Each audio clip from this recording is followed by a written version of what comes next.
Всем привет, меня зовут Влад, и я рад вас видеть в новом ролике на канале Coin22. 3 недели назад мы снимали видео про эфириум и рассказывали, что нас будет ждать после долгожданного обновления сети. Также главным вопросом обсуждения была его будущая цена, и с момента выхода того ролика она выросла почти на 25%, в принципе, как и было сказано в нашем ролике. И судя по настрою инвесторов, а также большому количеству хороших новостей, она не спешит останавливаться. Но как сильно может подняться цена в ближайшее время и что с ней будет до слияния, мы поговорим в этом видео, а также обсудим все новости, связанные с эфиром, посмотрим, как там обстоят дела со слиянием, ведь разработчики назначили уже конкретную дату перехода на Proof of Stake, и ответим на вопрос тех, кто не успел купить эфир, а стоит ли покупать его именно сейчас. Поэтому обязательно смотри видео до конца, перед просмотром ставь лайк и подписывайся, а мы начинаем.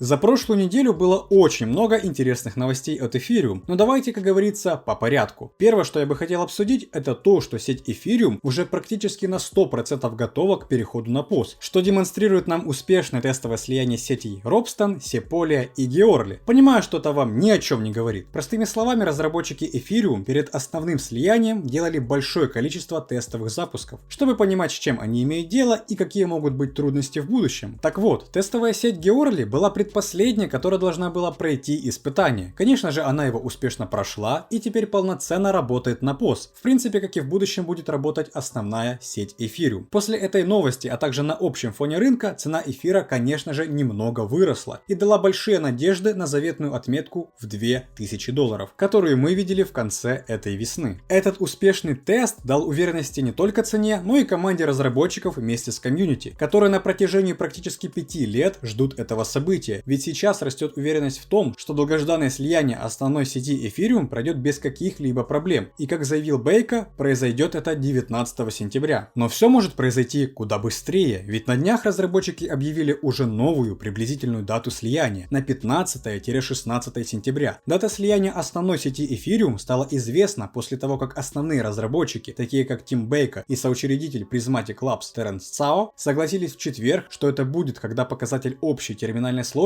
достигнет вот такого значения. По этому поводу в Твиттере даже вот такие мемы начали постить. Чтобы вы понимали, показатель TTD означает общую сложность, необходимую для финального блока, который будет добыт перед переходом на POS. Соответственно, это произойдет, когда TTD достигнет того уровня, который заявили главные разработчики. По предварительным оценкам, это произойдет именно 15 сентября. А это будет, не поверите, Международный день точки. Да, такой праздник реально существует. Возможно, это какая-то отсылка, и таким образом Бутерин и его команда поставят свою точку в этом нелегком деле. Ну, конечно же, это шутка и, как говорится, совпадение. Но для того, чтобы 15 сентября все прошло успешно, до этого будет еще несколько тестов и форков. Одним из таких будет форк еще одной сети Bellatrix, которая реализует программное обеспечение, необходимое клиентам для запуска уровня консенсуса. Предполагают, что все должно пройти как по маслу, и цена эфира вновь пойдет вверх. Если такое произойдет на самом деле, это будет отличная возможность заработать на лонговых позициях. А когда произойдет это событие, ты сможешь узнать в нашем телеграм-канале Coin22. Там специально для вас мы сделаем пост этого события и четкую дату, когда оно произойдет. Поскольку эфир на протяжении месяца явно будет у всех на слуху, то самые свежие и актуальные новости вы сможете получать именно в нашем телеграм-канале. В нем мы ежедневно публикуем много интересной и полезной информации, с помощью которой вы можете получать прибыль. Так что обязательно переходите по ссылке в описании или сканируйте QR-код, который находится перед вами. Подписывайтесь и зарабатывайте вместе с Coin22.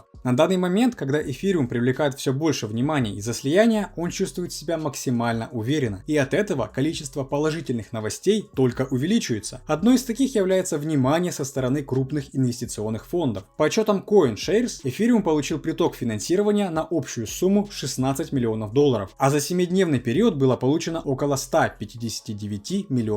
Собственно, это и объясняет недельный рост монеты. Такое вливание вливания денег в проект вероятнее всего будут делать до слияния. Ведь фонды также не против прокатиться на этом поезде хайпа. Только интересно, сохранится ли их поддержка после того, как эфир будет на системе POS? Скорее всего да, ведь тем самым любой фонд вполне может стать валидатором и зарабатывать на подтверждении транзакций. И где-то в сторонке пустили слезу майнеры, глядя на свои фермы, которые кормили их долгие годы. Но во всяком случае есть некоторые шансы, что майнерам все-таки не придется торговать своими фермами на барахолке, ведь ходят слухи, что майнеры эфира продолжат запускать оригинальную версию Ethereum Proof of Work, чтобы продолжить зарабатывать на майнинге. Спросите как? Отвечаю. Есть такой криптоинвестор, которого очень хорошо знают в сфере майнинга. Зовут его Chandler Go. Он ярый фанат биткоин и эфир майнинга. Так вот, он выступает главной персоной в поддержке идеи, чтобы разделить сеть Ethereum для создания цепочки, которая останется на системе Proof of Work. Чендлер думает, что в сети достаточно места для существования двух типов Ethereum. Был создан даже отдельный токен Ethereum Proof of Work. Это токен цепочки Ethereum POV. На данный момент эта в кавычках сеть является возможной новой цепочкой, подкрепленной майнерами Proof of Work. И этот токен после листинга на бирже Poloniex показал 330% роста. Также ходят слухи, что этот токен получат держатели эфира 1 к 1 после слияния. Но не спешите радоваться, что получите монеты стоимостью в $70 абсолютно бесплатно. Ведь эта информация далеко не официальная, и сам Бутерин не поддерживает такие схемы от энтузиастов, назвав сторонников этого форка парой аутсайдеров, которые владеют криптобиржами и хотят быстро заработать. Так что не нужно надеяться на получение каких-то бесплатных монет, ведь всю официальную информацию можно получать исключительно на сайте Ethereum, ну или в твиттере Бутерина. А вот для майнеров уже давно существует форк, который успешно работает до сегодняшнего дня. Это Ethereum Classic, который за целый месяц показал более 200% роста. И это нам показывает, что майнеры всерьез заинтересовались этой монетой, ведь ее можно по-прежнему добывать с помощью шумных ферм. Так что по идее их оборудование не должно остаться без работы. Но тем не менее по поводу перехода на POS больше переживать начали не майнеры, а менеджеры компаний AMD и Nvidia. Ведь количество продаваемых видеокарт начинает постепенно сокращаться. И в будущем этот показатель может только ухудшиться, если индустрия майнинга начнет постепенно умирать. Если с майнерами все понятно, то что же будет с инвесторами и трейдерами? Какие перспективы ждут их? Тут на самом деле все очень интересно. Отчет аналитической компании Glassnode показал, что трейдеры используют колл-опционы, чтобы сделать ставку на движение цены эфира вверх. Колл-опционы — это финансовый инструмент наподобие фьючей, только для заработка используют не конкретную цену, а только ее направление, либо вверх, либо вниз. Кстати, если что, видео про торговлю на фьючерсах находится перед вами. Дополнительно к этому разрыв в фьючерсах на опционы показывает, что некоторые трейдеры готовы продавать новости, то есть просто спекулировать на предстоящих событиях. Это значит, что трейдеры, которые торгуют на вот таких деривативах, похоже делают очевидные ставки на эфир в отношении предстоящего слияния, которое вероятнее всего произойдет 15 сентября. Такой интерес к опционам Ethereum достиг 6,8 миллиарда долларов, что значительно выше, чем 4,8 миллиарда долларов биткоина. А это впервые, когда наблюдается такая разница с битком. Если мы посмотрим на сентябрьские контракты на бирже Deribit, то сразу можно увидеть, что трейдеры делают большие ставки на цену в $2200. Но также здесь можно наблюдать дикий интерес к отметке в $4000. Этот большой спрос на колл-опционы Ethereum, истекающий в сентябре, привел к вот такой так называемой улыбке волатильности. Тем самым демонстрирует спрос на рынке деривативов. Нечто похожее происходит и на рынке фьючерсов. Из этого можно сделать вывод, что трейдеры эфира явно придерживаются большой лонговой позиции на покупку, которые выражены в сентябрьских опционных контрактах. И глядя на рынок фьючерсов и опционов, переход на POS похоже на событие, на котором жестко будут спекулировать. Это указывает на то, что профессиональные трейдеры используют рынки деривативов в качестве инструмента для получения высокой прибыли, а новость про слияние выступает для них отличной страховкой. Но если отойти от фьючерсов и глянуть, как обстоят дела со спотовым рынком, все также будет относительно неплохо. В субботу мы наконец-то пробили уровень в $2000, и по всей видимости останавливаться никто не собирается. А со стороны психологии это очень важно. И цена в $2000 была жесткой линией сопротивления, но после этого пробоя обновлять этот уровень будет куда проще. Если мы будем наблюдать пробои выше $2000, которые в принципе уже заметны, то это может стать некой новой фазой бычьего тренда для Ethereum. Соответственно, цена может достичь и $2200, и $2300 уже в ближайшее время. Но важно отметить то, что цена может получить короткую коррекцию до $1900 и ниже, чтобы повторно подняться вверх. И это будет хорошей возможностью прикупить эфир не по такой высокой цене, как сейчас. Однако, если те, кто любит продавать на хаях, подтолкнут цену ниже $1700, то это будет дикая ловушка для быков, и побить летний максимум будет гораздо труднее. Но пока удачи на стороне покупателей. В будущем у эфира есть два основных сценария, по которым будут развиваться события. Первый — это базовый. Базовый сценарий предполагает, что слияние произойдет, как и планировалось, в новую предполагаемую дату 15-16 сентября. Согласно всему, что мы слышали, это кажется весьма вероятным. Сейчас есть сеть Ethereum Mainnet, которая работает на Proof of Work, и новая сеть Bacon Chain, работающая на Proof of Stake. В сентябре эти сети объединятся, и Ethereum станет новым блокчейном на POS. Тем самым он сможет быстрее масштабироваться. Вот, собственно, поэтому все инвесторы в этом заинтересованы. Но многие считают, что инвесторы просто покупают слухи и продают новости. Другими словами, они купят Ethereum, подготовятся к слиянию, подождут, пока цена вырастет, а затем начнут получать прибыль после самого события. Это то, что происходит на фондовом рынке все время, когда инвесторы ждут ключевых событий. А огромным минусом могут стать проблемы с новым блокчейном, которые, вероятнее всего, у него будут присутствовать. В конце концов, Ethereum все равно не будет полностью завершен во время слияния, ведь, как мы помним, Бутерин сказал, что слияние — это лишь 55% выполненной работы, которую им еще предстоит сделать. Ну а второй сценарий будет развиваться чуть лучше, а именно слияние произойдет точно так, как нам и обещали, и вовремя. И проблемы с переходом на POS не будет, тем самым будущее обновление наконец-то решит все проблемы сети. И даже самые заядлые противники эфира станут поддерживать проект, что первый, что второй вариант очень реалистичны. В любом случае, от своих слов из прошлого видео про эфир мы отказываться не будем, и цену в $3000 мы вполне реально сможем увидеть. Но как быстро это произойдет, будет зависеть в первую очередь от экономических показателей, которые мы очень часто публикуем в нашем телеграм-канале. Если рецессия будет замедляться, а процентная ставка, которую озвучат нам в сентябре, будет снижаться, то это станет отличным стимулом роста как для фондового рынка, так и для крипты. Наблюдая за криптовалютой на протяжении 3 недель и более, можно заметить, что она скачет от уровня к уровню. Такая же история происходит и с эфиром. Соответственно, такое движение дает нам неплохую возможность торговать от минимума к максимуму. Только следует учитывать достаточно крупные риски, которые, естественно, здесь есть. Максимумы цены, вероятнее всего, будут обновляться после положительных новостей от разработчиков. Ведь последний запуск тестовой сети 11 августа четко нам дал понять, что мы приближаемся на финишную прямую. Поэтому большинство инвесторов настроены только положительно. Что будет после слияния, сказать тяжело, так как все с нетерпением ждут хороших экономических новостей. И чем больше их будет, тем увереннее будет чувствовать себя в первую очередь биткоин, эфир, а с ними и остальные монеты. В любом случае, мы будем вас держать в курсе всех событий. Так что обязательно подписывайся на телеграм-канал, смотри наши прошлые интересные ролики, поддерживай это видео лайком и напиши комментарий, что ты думаешь по этому поводу. Увидимся в следующем ролике. Желаю удачи, пока.